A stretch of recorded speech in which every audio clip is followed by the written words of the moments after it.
Assalamualaikum warahmatullahi wabarakatuh. Saya Nisa Militami, garis besar 3C, Fakultas Hukum Universitas Raya Kencana sebagai mahasiswa MKM. Di sini saya akan mereview mata kuliah Hukum Pidana pada pertemuan ketiga yang didoseni oleh Ibu Ika Darmika SMH. Dasar hukum berlakunya KUHP Indonesia. Yang pertama, KUHP yang berlaku di Indonesia sampai saat ini merupakan Undang-Undang Hukum Pidana warisan Belanda yang disebut WPSNI.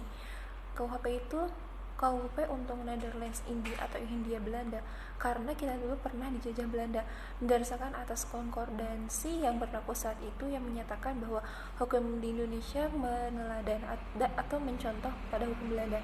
Yang kedua, sesudah kemerdekaan Republik Indonesia, kita tetap menggunakan KUHP warisan Belanda tersebut.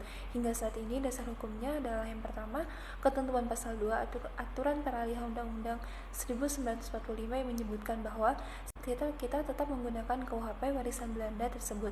Hingga saat ini dasar hukumnya adalah yang pertama, ketentuan pasal 2 aturan peralihan Undang-Undang 1945 yang menyebutkan bahwa segala badan negara dan peraturan yang ada masih langsung berlaku selama belum diadakan yang baru menurut undang-undang ini atau redaksi sebelum amandemen. Yang kedua, Undang-Undang Nomor 1 Tahun 1946 tentang Peraturan Hukum Pidana atau Berita Negara Republik Indonesia yang kedua Nomor 9.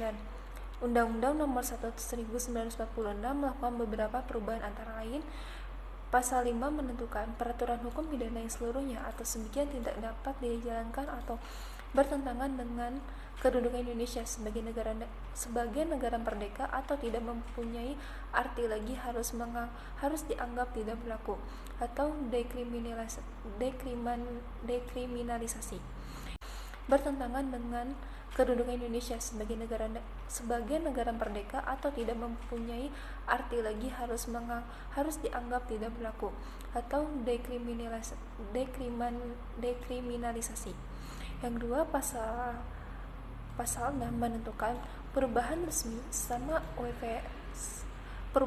nama WPSNI menjadi Wetboek van Starte atau WPS saja yang dapat disebut KUHP.